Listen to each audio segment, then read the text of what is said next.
United States supports a peaceful transition of power to a representative, accountable Syrian government through an inclusive process led by the people of Syria in the spirit of UN Security Council Resolution 2254. During this transitional period, the Syrian people deserve respect for their human rights and fundamental freedoms, the resumption of key services, and the protection and participation of marginalized populations, including members of minority groups.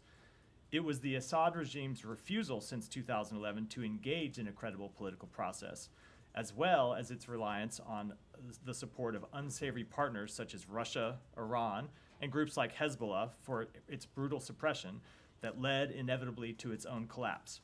It is critical today that the Syrian people be the ones to define the path forward for their country. The United States is committed to working with the Syrian people as they define that path towards a brighter future.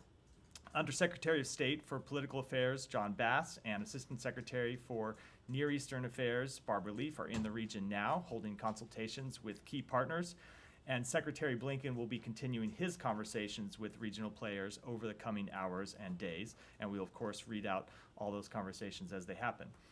Finally, the United States will continue to support Syria's neighbors, including Jordan, Lebanon, Iraq, and Israel, should any threats arise from within Syria during this period of transition. We will also maintain our mission against ISIS and protect our forces against any threats. And you have seen the Department of Defense carry out military strikes in support of this mission in the past 2 days.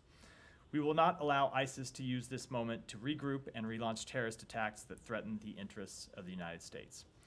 And with that, Matt. Okay, well, it only took 12 years, but I guess Assad's days finally were numbered, actually, right? 4,430 days since the Obama administration first trotted out that phrase. I will take your math for it. I'm a spokesman for the Biden administration. Yeah, fair enough. So, in terms of what Roger Carstens is doing in Beirut,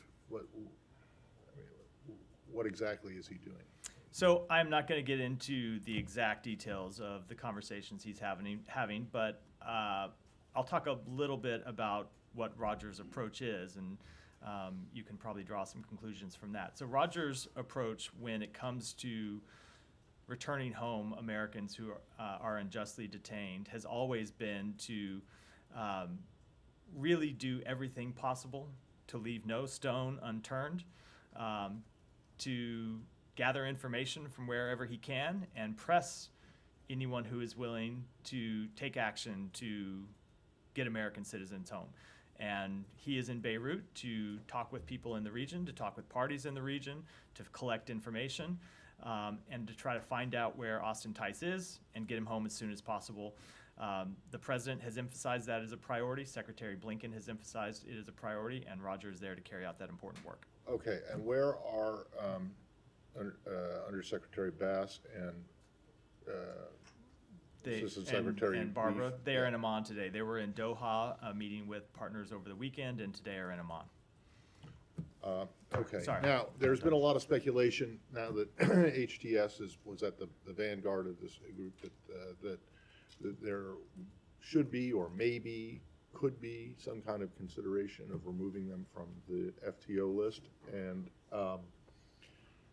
I think that's been roundly denied by a bunch of people. I just want to see if you can put a nail in the coffin on it. So I don't have any immediate actions to announce with respect to any of the sanctions that we have imposed, either the designation on HTS or other sanctions that we have imposed over the past decade plus in Syria. I don't have any announcements to make with respect to those sanctions today. What I will say is all of our sanctions are imposed in response to actions that parties take, and they are designed to be an incentive to different courses of actions.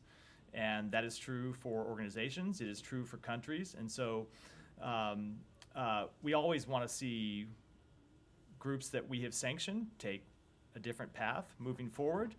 That is true here. As you heard the president say, we have heard some hopeful statements out of HTS. We have heard them saying the right things about inclusion and a political process forward, but ultimately we're going to judge them by their actions, and our policy response will be determined by the actions they take.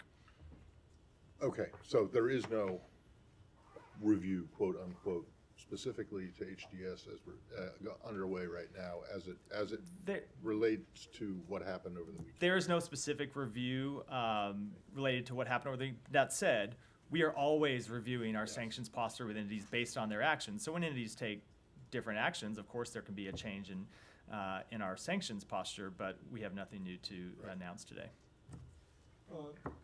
I guess a few follow-ups on that, but actually, could I ask you first about some of the other countries involved there? Russia, of course, is said to have given asylum to the Assad family. But the status of Russian military bases in Syria. Does the U.S. have any information about whether the current authorities in Syria will allow those to continue? And does the U.S. actually have a stance? Is the U.S. comfortable with those remaining there? We don't have any information about the status of those bases and what the incoming Syrian regime may or may not do with respect to them. What I would say is that certainly Russia has a lot to answer for when it comes to the Syrian people. You have seen Russia prop up a brutal regime that has murdered hundreds of thousands of innocent Syrian civilians, that has gassed its own people. You have seen the Russian government launch strikes targeting civilians inside Syria. And now, most recently, you see Russia giving safe haven to the brutal tyrant responsible for those attacks. So they certainly have a lot to answer for with individuals across Syria about their history of supporting Assad and their own pattern of behavior inside Russia. And it would not surprise me at all if people in Syria are asking those questions when it comes to the Russian facilities that remain inside Syria. Now, with respect to the United States position on those facilities, it is ultimately a decision for the Syrian people to make, not for the people of the United States. But I don't think you can look at the influence that Russia has had through those bases inside Syria and determine that they have been anything other than disastrous for the Syrian people over the past 10 to 12 years. Okay, so I mean, I realize obviously it's tough for the U.S. to say that they're not there, but you just said they're disastrous for the Syrian people. I mean, would you be looking, is that one of the, as you said, you're judging them by actions, the new authorities. Is that one of the actions you would be judging them by, what the relationship they keep with We Russia? are going to be judging them by the whole range of their actions, but when we talk about the actions that they're taking, ultimately what we want to see and what we are judging them by are the kinds of ideas that are ideals that are laid out in UN Security Council Resolution 2254. So an inclusive political process moving forward, respect for minority groups, either religious minorities or ethnic minorities inside Syria, an ultimate transition towards elections, the cessation of hostilities. Those are the types of things to which we're referring. Can I just ask you about another neighbor, Israel? Israel has said that, since the first time since the aftermath of the Yom Kippur War has openly gone across the Golan Heights and said it's creating what it calls a temporary buffer zone. How do you feel about this? I mean, the UN has said that it's a violation.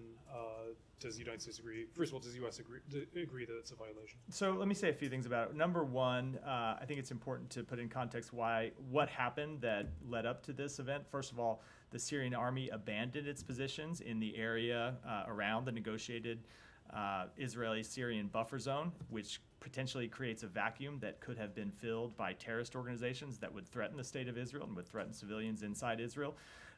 Every country has the right to take action against terrorist organizations, and every country, I think, would be worried about a possible vacuum that could be filled by terrorist organizations on its border, especially in volatile times, as we obviously are in right now in Syria. The second thing that is important is that Israel has said that these actions are temporary to defend its borders. These are not permanent actions. And so ultimately, what we want to see is lasting stability between Israel and Israel and Syria. And that means we support all sides upholding the 1974 disengagement agreement. Do you feel that they're holding up that disengagement agreement? Well, look, this is a temporary action that they have taken in response to actions by the Syrian military to withdraw from that area. Now, what we want to see ultimately is that agreement fully upheld, and we will watch to see that Israel does that. They have said that this is a temporary action, and we're going to be watching what steps they take in the coming weeks. You're saying watching what steps they'll take. I mean, do you want them to take So of those course, steps? we will be engaging with them as well. But ultimately, it's important that there is security along that border. Right now, there was potentially a vacuum created by the withdrawal of Syrian forces. We don't want to see a vacuum there either that could be filled by terrorist organizations. That's not good for, not just for Israel's security, it wouldn't be helpful potentially to the people of Syria. If you see a terrorist group move into the area that was vacated by Syrian forces and could lead to an outbreak of hostilities across that border, something that we don't want to see either. I mean, just to make sure I'm understanding correctly, you're saying basically that the U.S. wants this Israeli move to be temporary, that you don't want a permanent. So look, as I said, we want to see the 1974 disengagement agreement upheld, and that includes the terms of the buffer zones, which includes Israel withdrawing to its previous position. Just on that quickly, did Israel give you a heads up before doing that? We have been consulting with them about the situation. I'm not going to speak to the contents of those private diplomatic Right. conversations. Did they describe what temporary would look like? Is it 6 months, 1 year, or 30 years? I'm not going to get into those diplomatic conversations. Okay. Going back to U.S. engagement with some of these Syrian rebel groups. Yesterday, a senior administration official talking to reporters said U.S. is in touch with some of them. Can you explain which ones? And given that HTS is designated and there is a bounty on Jolani's head, is that a 100% impediment for you guys to even indirectly engage with them, or not really? So as a legal matter, no, it is not. We do have the ability to engage with organizations that have been designated. You might remember that the previous administration engaged with the Taliban while it was a designated terrorist organization and struck an agreement to withdraw from Afghanistan with the Taliban while the Taliban was a designated terrorist organization. So we do have the ability, when it is in our interest legally, to communicate with a designated terrorist organization. There are things you can't do under the law, but talking with people is not one of them. When it comes to engagement with groups on the ground in Syria, so we have a number of ways of communicating, sometimes directly with various groups, sometimes with intermediaries, either inside Syria or outside Syria. We have been engaging in those conversations over the past few days. The Secretary himself has been engaged in conversations with countries that have influence inside Syria, and will continue to do that, but I'm not going to get into the details of those conversations. I will say that there are a couple of key points that we are emphasizing in all of those conversations. One is that we want to see de-escalation moving forward. We don't want to see any organization take advantage of this situation to try and improve their own position, to try and prove their own standing inside Syria. We want to see ultimately a political reconciliation and a political path forward that answers the interests of the Syrian people, not the narrow interests of any one of the various organizations that are active militarily inside Syria. Right. Is the U.S. government trying to engage with Jolani himself? I'm going to make it a rule while we are in this period of somewhat uncertainty, to not try to read out all the conversations that we have one by one with various actors inside Syria. But I can tell you that we believe we have the ability to communicate one way or the other, directly or indirectly, with all the relevant parties, and we will make clear the interests that I just outlined, both in the top of my remarks and in response to your previous question. We will be making clear that those are the interests of the United States and what we believe are the interests of the Syrian people that we want to see upheld. And one final broad thing. Over the last 4 years, we didn't hear a whole lot about Syria from this podium or in the briefings. This was clearly an issue that was on the back burner.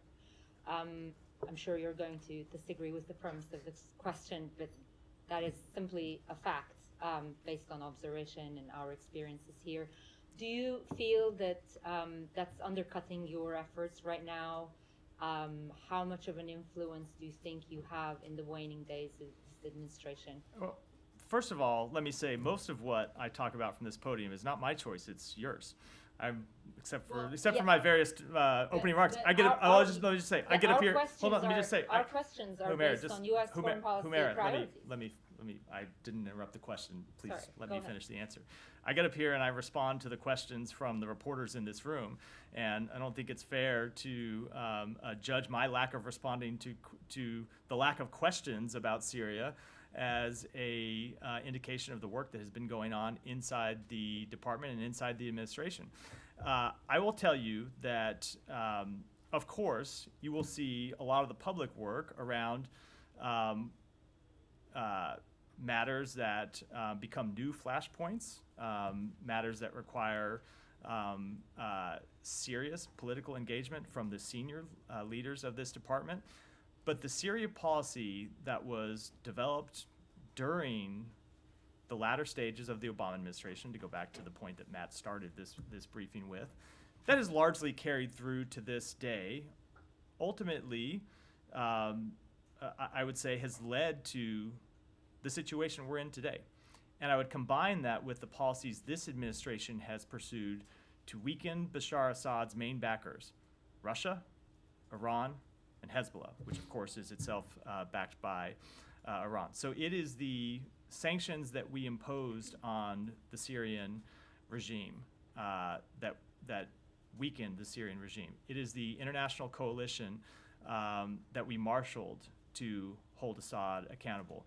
And then the fact that when Assad found himself at a moment of weakness in the past 10 days, the fact that his biggest backers had been weakened by diplomatic and military efforts supported by the United States, that had a role in what happened too. It had a major role in what happened too. So I would say, despite the oftentimes lack of public conversation about Syria in this briefing room or elsewhere in the United States government, when you look at the policies that we have pursued to take on Iran and to take on Russia, and you combine them with Assad's lack of any meaningful political engagement with his own people, that's what got us to where we are today. Maybe we can have a whole separate Syria briefing now that this is a flashpoint, and then we Sounds can like have we are. We can have the back and forth, but I'm going to let that rest. Yeah. The Taliban were never designated an FTO. In fact, the guy who President-elect has nominated to take over this building fair introduced enough. a bill just a little over Fair a year enough. ago that would I take it require back. this. An organization. Now, they are an an SDGT, but there are different requirements so under that. you're right, not an FTO, an SDGT. I often get that distinction wrong. That said, the rule about engagement, the ability to have conversations, is the same for both of those designations. Can you check that? Yeah. All right, thanks. It's clear that you have the ability to engage with all these different groups, but you can't say with a bit more clarity whether you intend to or not engage directly with the person who arguably led this operation to depose of Assad? So I just don't think it's productive for me to do that today. We want to have conversations with the key groups inside Syria, either directly or indirectly. It's obvious that HTS is one of them. We want to make clear to them the same points that you have heard the president make publicly. We also want to engage with any organization that might have information about the whereabouts of Austin Tice, so we can try and bring Austin home. But I'm just not going to get into the details of those conversations publicly. Now, I wanted to follow up on Tice. Why wouldn't Carstens go to Beirut now that the border's wide open, people are flowing in? It would seem that he could go right to the source and engage with people Syria, who are... you mean? Sorry, what did I say?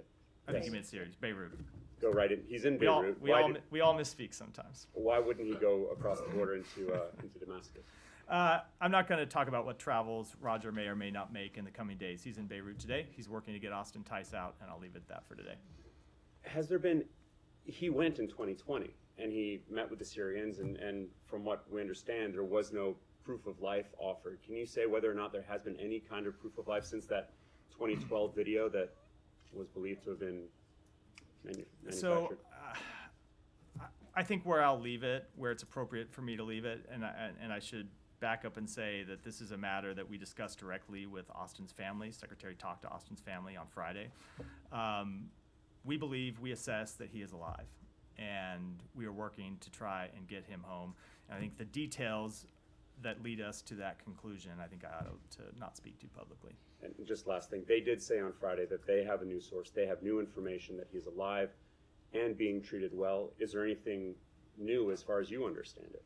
I'm just going to leave it with my previous answer, which is we have reason to believe that he is alive. We are working to bring him home. And when it comes to the details that lead us to believe that, we ought to keep those discussions private with his family and not air them publicly here, I think. Thank you, Matt. You talked about Austin Tice. Are there any circumstances in which the US would send a team in, regardless of American detainees, to assist with helping any of the prisoners come out of Assad's prisons. There's lots of reports about how they're not able to access a lot of the cells in some of these prisons, that some of these prisons' locations are secret. Is there a scenario where the US could help with that at all? I just don't want to get into hypotheticals. Obviously, we want to see those who have been unjustly detained, not just Austin Tice, but Syrians who have been unjustly detained for their political views. It is important that they be released, but I don't want to get into hypotheticals about what, if any, assistance the U.S. might offer at this stage. And one on Israel, there's been reports that they've been striking suspected chemical weapon sites within Syria. What's the U.S. stance on that? Look, we believe it is important that the chemical weapons stockpiles that we know the Assad regime was maintaining be locked down and that they be destroyed.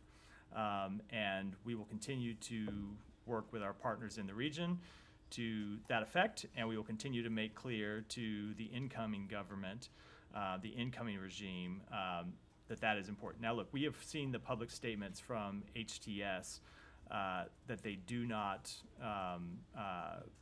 want to use chemical weapons. They have no interest in using chemical weapons. That's a productive statement, but we want to see those chemical weapons stockpiles secured, and we want to see them ultimately destroyed. Said. I want to move to Gaza. Why don't we stay on Syria, and then Tom, go ahead. Did the administration foresee the fall of Assad? We didn't directly see the fall of Assad, but we certainly saw that his regime was incredibly weak. We saw, look, this is what I said a minute ago. We have been very clear going back to 2014 that the path forward was through the implementation of UN Security Council Resolution 2254. And the most relevant portion of that Security Council resolution for this question is for Assad to do something to engage with his own public, his own people, about a political path forward. And we saw him do nothing. We saw him not only do nothing, but to continue to brutally oppress his people. And so when you have a dictator who engages in that type of behavior, their regime is going to be weak. It's going to be brittle.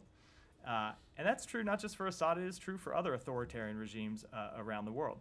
And so you take that and you combine it with the weakening of Russia's military capabilities and the weakening of Iran's military capabilities and Hezbollah's military capabilities, ultimately, which we played a part in, that gets you to where we are today. But now, it's not to say we foresaw the launch of an offensive 10 or so days ago, but we certainly saw how weak the Assad regime was. And I will note, it was about a year ago, or a year or so ago, that we had a conversation in here about other countries in the region readmitting Syria to the Arab League. And what you heard me say at the time is the position of the United States is Assad has done none of the things that the international community collectively asked him to do. And every country has to make their own decisions about how to respond to that refusal on his part.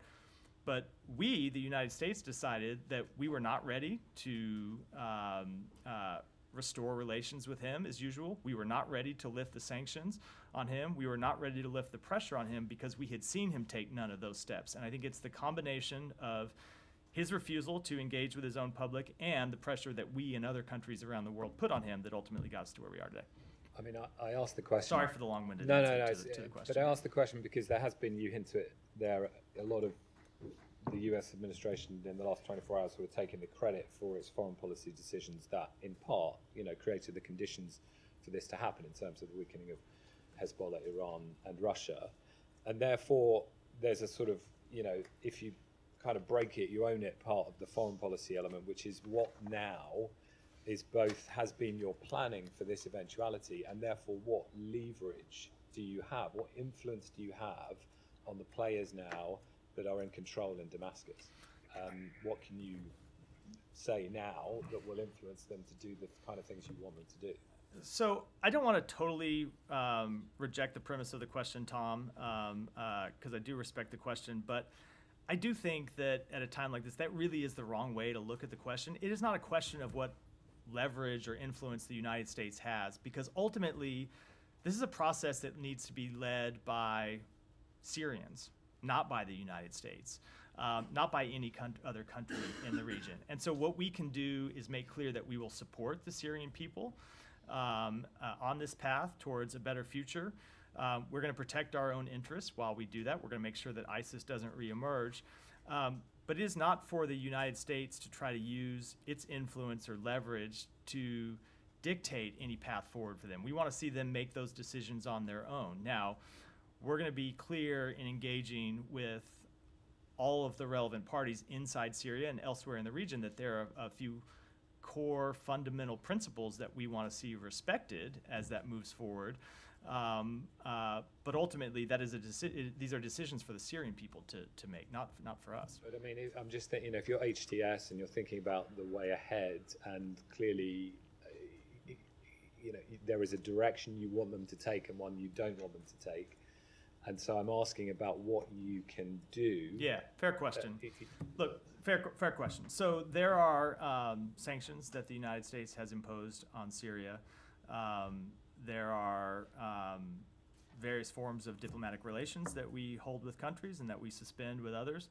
All of those things are the tools that the United States has in its toolbox when it comes to responding to this situation. And so when I say that we will judge HTS by their actions and we will respond through our own policies, that is the kind of thing that I am talking about when I make that sort of statement, and when the Secretary and the President make those sort of statements. And just finally on that point, then, I mean, for Syrian people who've endured it's just utter brutality and under Assad and then the ravages of this civil war for many years now, and when they,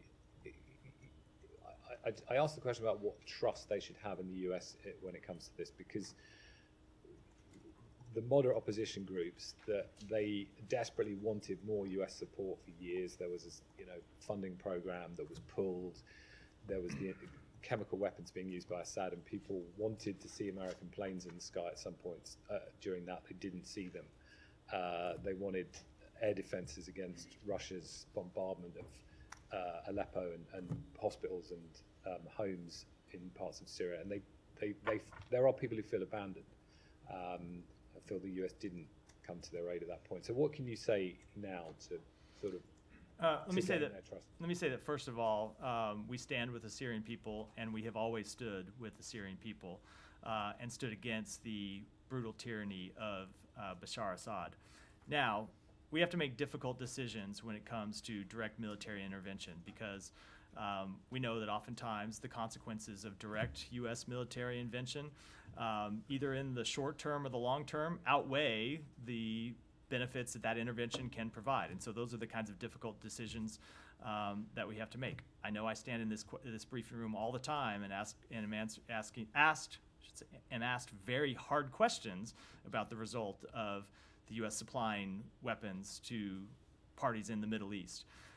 So they are difficult decisions that we have to make. But I will say, we have always stood by the Syrian people, and we have taken actions to hold Assad accountable and to put pressure on the regime.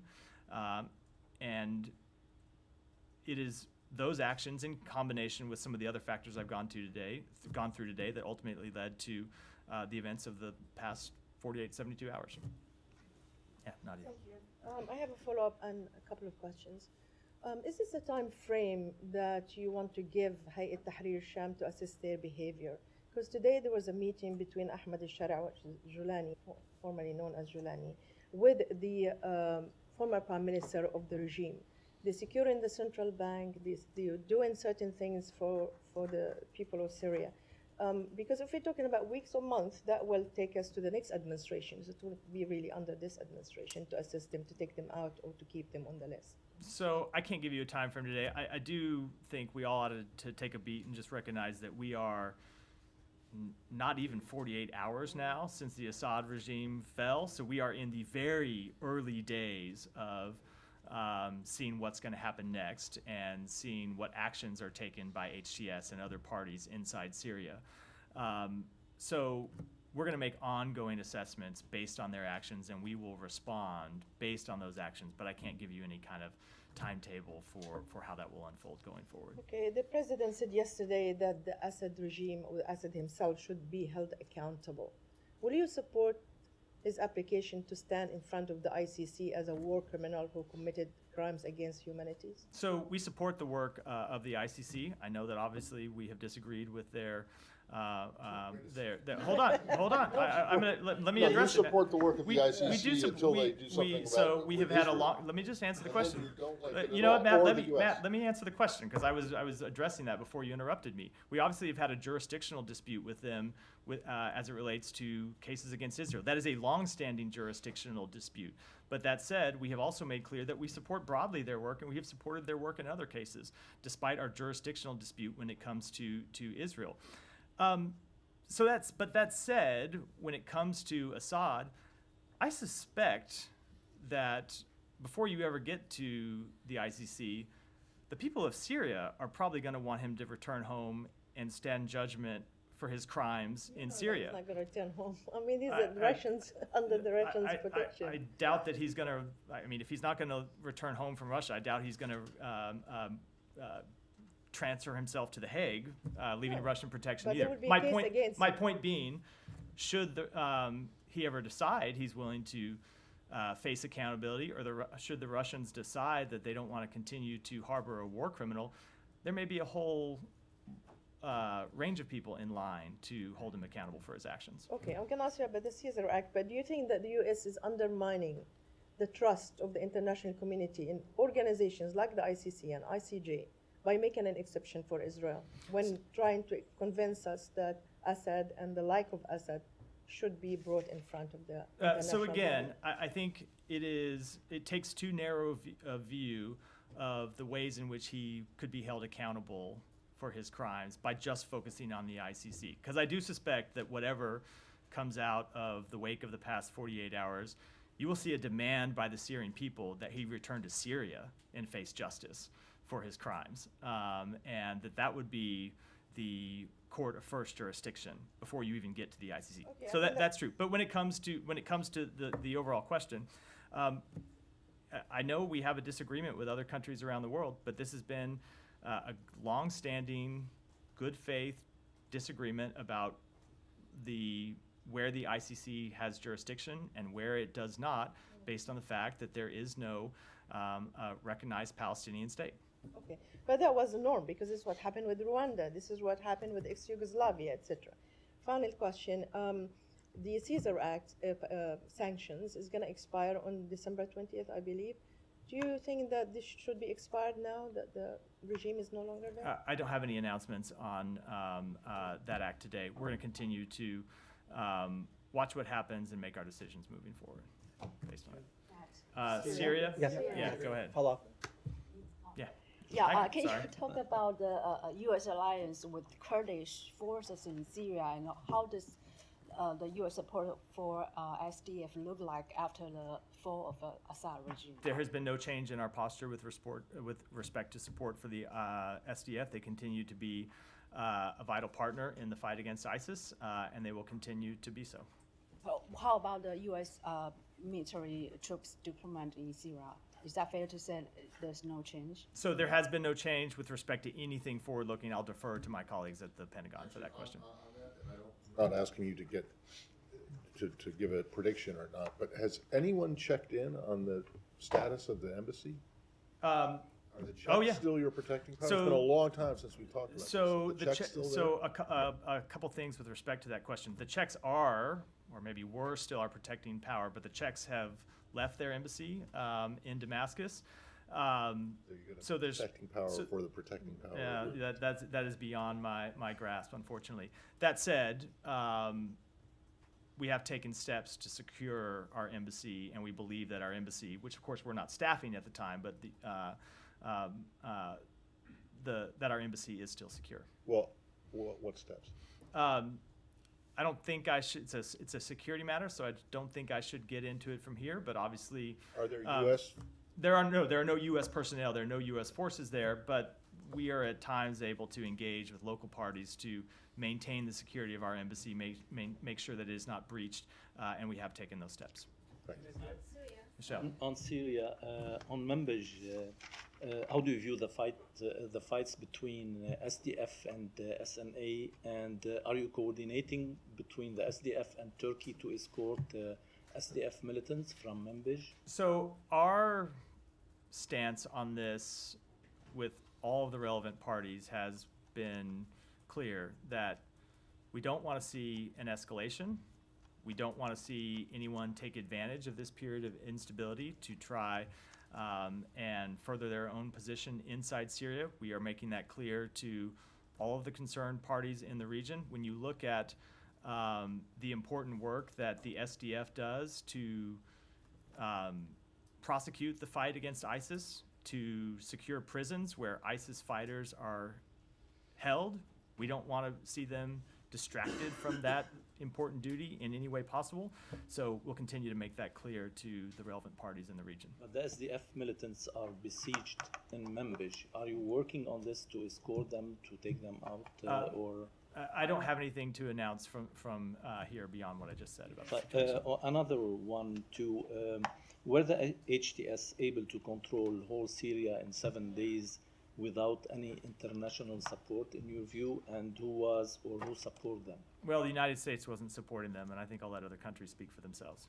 And finally, on Iran, to what extent are you concerned that Iran, after losing Hamas, Hezbollah, and Syria, will move forward to get the nuclear bomb? So look, that is obviously an issue that we have been concerned about for some time, and something that we have been watching for some time, and something that we coordinate with our allies and partners.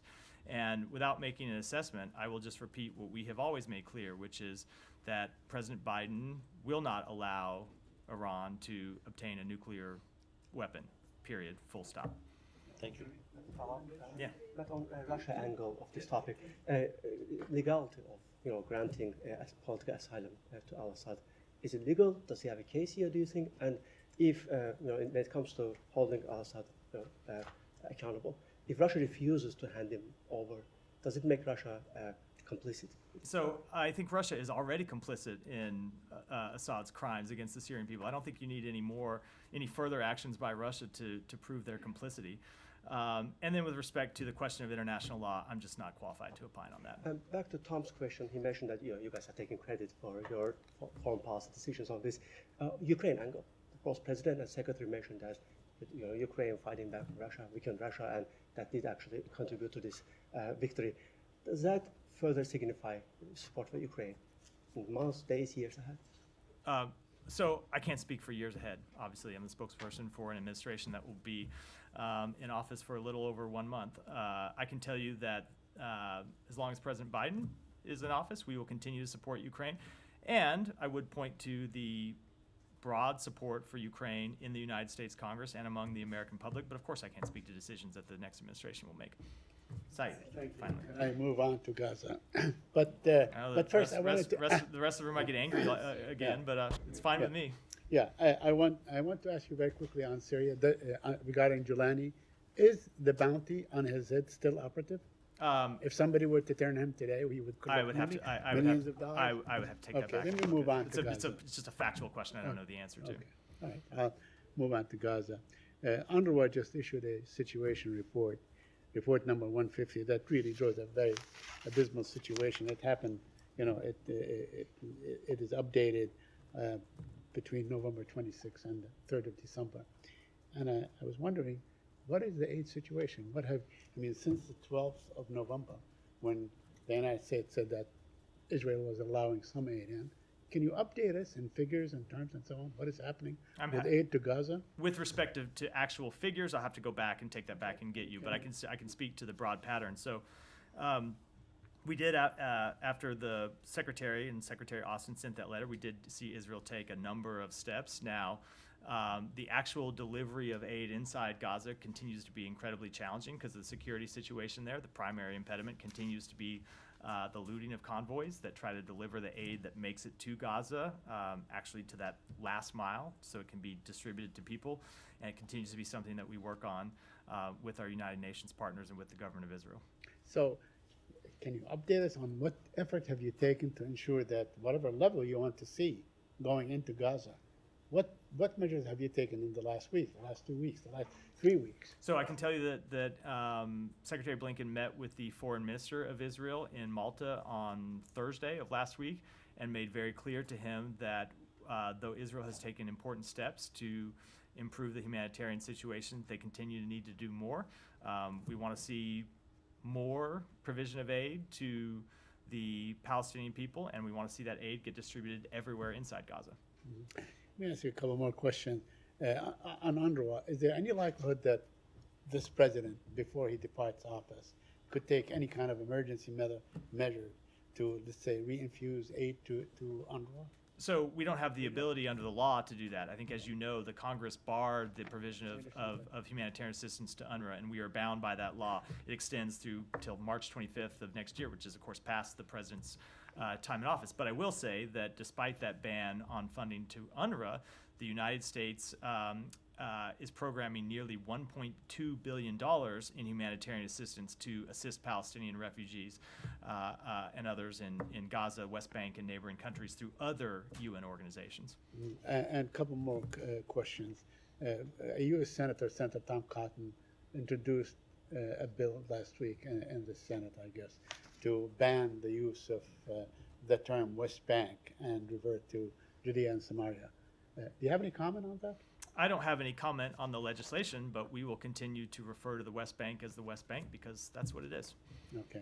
Now, finally, I know that we spoke last week with Bedant about the Amnesty International report, and you refused to acknowledge that what Israel is doing is basically genocide in Gaza.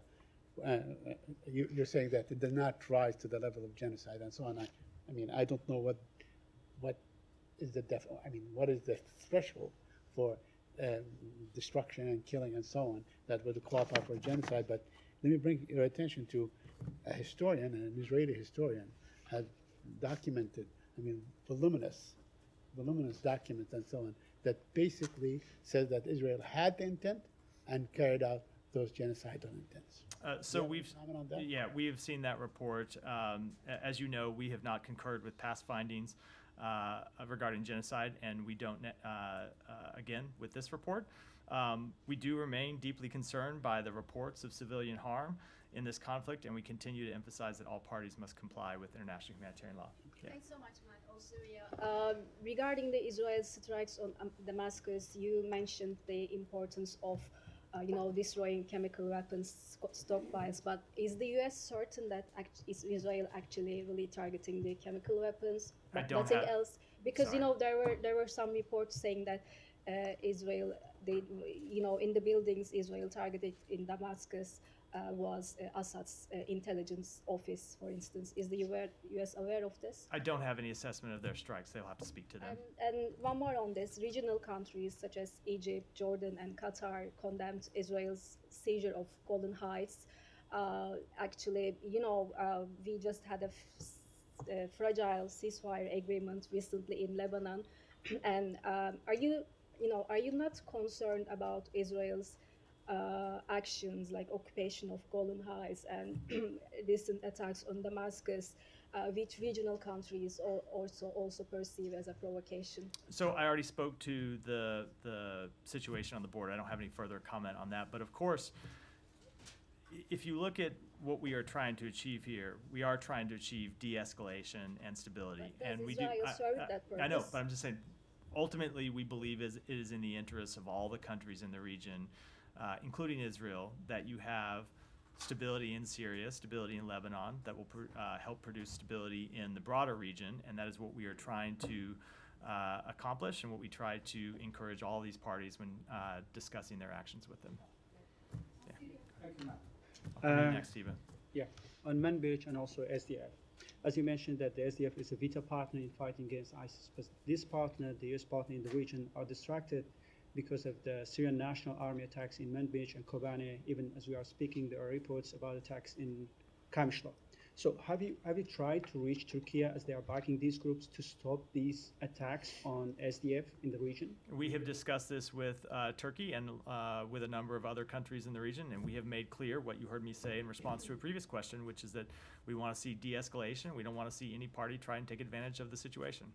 And there are a number of U.S. senators, including Senator Chris Van Hollen and also Senator Lindsey Graham. They said that the U.S. should not guard down, and also they should not what?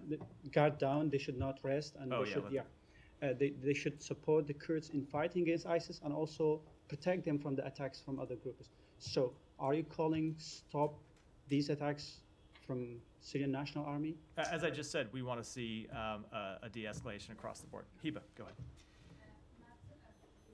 You got to sit closer. I've never seen you so far back, Hiba. Couldn't find you back there. Just to follow up on Humaira's question, because I want to, usually I don't like to do that, but I want to argue with something when you are trying to take a little bit of credit regarding what happened in Syria. I mean, for 4 years, before the secretary, before becoming the Secretary of State, he said you will address this crisis when you are back in power. But the thing is, for 4 years, nothing changed. And also 2 weeks ago, you were a little bit open to engage again with Assad. We know that there was negotiations. Some regional partners reached out to you to maybe ease the sanctions. Nothing led to that. But when you say that your policies led to this moment, is it accurate, Matt? First of all, it a little bit puts words in my mouth to say that's what I claimed. I said our policies in combination with decisions by Assad himself not to engage in the political process that was outlined in United Nations Security Council Resolution 2254. That's the primary driver of all of this, is the dissatisfaction of the Syrian public, which is driven by Assad's actions. But that said, absolutely, the international pressure that the United States put on Assad, and critically, the weakening of his biggest backers, which we were the primary, in many cases, force behind, also had an impact. So yes, of course, it did play a role. I think there I want to follow up. I felt like I forgot part of the question, but maybe not. No. Maybe I answered it all. The second question is, yesterday in a briefing, a senior U.S. Official said that Assad asked Hezbollah for help, for support in Syria, and they didn't step up.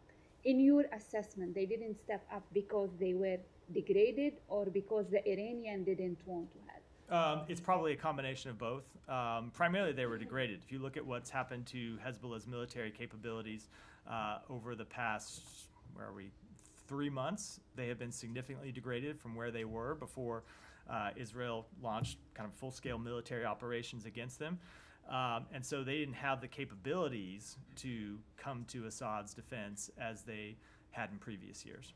And regarding the negotiations or U.S. envoy visit to Beirut now, we know from your past engagement in Lebanon that Abbas Ibrahim was the figure who led the negotiations with the Syrian regime, the former Syrian regime.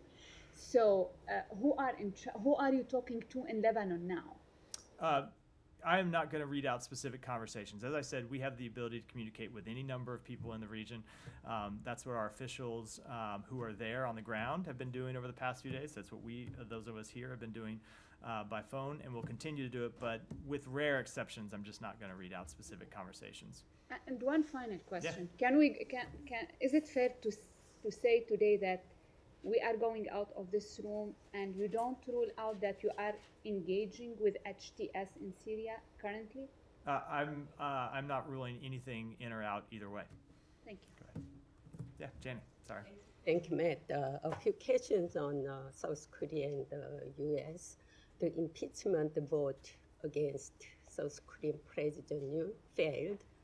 As an ally, how does the United States view the state of confusion caused by the constant impeachment and the abuse of certain political parties in South Korea? So I'm certainly not going to comment on political parties inside South Korea. What we want to see and what we have been pleased to see over the past few days is the democratic resilience of the Republic of Korea during a period of testing and uncertainty. And what we expect going forward is that political disagreements continue to be resolved peacefully and in accordance with the rule of law. Will this chaotic situation in South Korea affect official meeting or event between U.S. and South Korea? The alliance between the United States and the Republic of Korea remains ironclad. We are committed to the peace and security of the Korean Peninsula, and we will continue to be. Last, the high-level consultation meeting between the U.S., South Korea, and Japan held in Tokyo for resolving the North Korean nuclear issue. Do you have anything, or also, and the U.S.-South Korea nuclear consultative group meeting was canceled? Will it be held again before Biden administration leaves? I don't have anything to say with regards to the rescheduling of that meeting. I can tell you that when it comes to the trilateral meetings between our three countries, something that we thought was important to establish, Assistant Secretary Critton Brink is in Tokyo now, either is in there now or will be there tomorrow, to hold meetings with his counterparts from the Republic of Korea and Japan. We believe the strengthening of that trilateral alliance has been an important engagement under this administration, and we will continue to pursue it during our final days in office. Thank you. Thanks, ma'am. So just overall, what is the current U.S. view of HTS? Is Syria now a terrorist state? HTS continues to be a designated terrorist organization by the United States, but as the president said, we're going to judge them by their actions moving forward. But is Syria a terrorist state now? Syria is very much a state in a period of transition right now, and I think it would behoove all of us not to be hasty in pronouncing judgments during an unstable time. And do we have any updates on the undersea cables that were cut? I do not. And then has the administration urged the Ukrainian government to expand its military draft pool? So we have had conversations with the government of Ukraine about the security situation it faces in the east. You heard the secretary speak to this somewhat when we were in Brussels last week. Ultimately, the decisions about the composition of its military force, those are decisions that the Ukrainians have to make for themselves. What we have made clear is that if they produce additional forces to join the fight, we and our allies will be ready to equip those forces and train those forces to enter battle. Thank you. The question on Korea in the back. Oh, yeah. Go ahead. So U.S. has continuously expressed support and solidarity with Korean people, not specifically the RK government. So do you have any message for the Korean public who, despite impeachment votes being blocked by boycott of ruling party, are keep calling for President Yoon's immediate departure to uphold democracy and rule of law? And in addition to that, who do you regard the counterpart in RK as to President Biden? Because President Yoon, who is remaining in power despite his illegitimate act of declaring martial law, is now under prosecution and travel ban. So first of all, when it comes to our relationship with the Korean people, we stand shoulder to shoulder with the Korean people. And that is, of course, most true in times of testing and uncertainty, as we have seen over the past week. But what we believe is important, and what we have seen over that past week, is the democratic resilience of Korea, democratic resilience that was hard-won over a period of several decades. So we will keep lines of communication open with all relevant parties in the Republic of Korea. The legal process and the political process should play out there consistent with rule of law. President Yoon is the president of Korea, and the political process in Korea will play out as it should under Korea's laws and Korea's constitution. But we can assume that President Biden will probably not directly engage President Yoon because of the political volatility. I don't have any engagements by the president to announce. I never do that from here anyway. It's a matter for the White House to do. Why don't we go there, and then we'll wrap for today. Matthew, good afternoon. Christians in Syria, other religious minorities there, with HTS now in control, how will their religious freedom be monitored by the U.S.? Well, this goes to exactly what I was speaking of when I said we're going to judge HTS by its actions, as we will judge every group inside Syria by their actions. And one of the foremost things that we want to see protected in Syria are the rights of religious and ethnic minorities. If I may ask another, the head of the Latin Church in Syria, the apostolic vicar there in Aleppo, is calling for the lifting of economic sanctions on Syria, saying, quote, they have devastated ordinary people, end quote. Your reaction? So I spoke to Sanctions a number of times over the briefing. I don't have anything new to say on it. And a separate subject, on the solemnity of the Immaculate Conception yesterday, Pope Francis urging for a ceasefire on all war fronts across the globe by Christmas. Does the State Department support that urging? So there are a number of conflicts where we are trying to get a ceasefire, of course, the conflict in Gaza, the conflict of Sudan.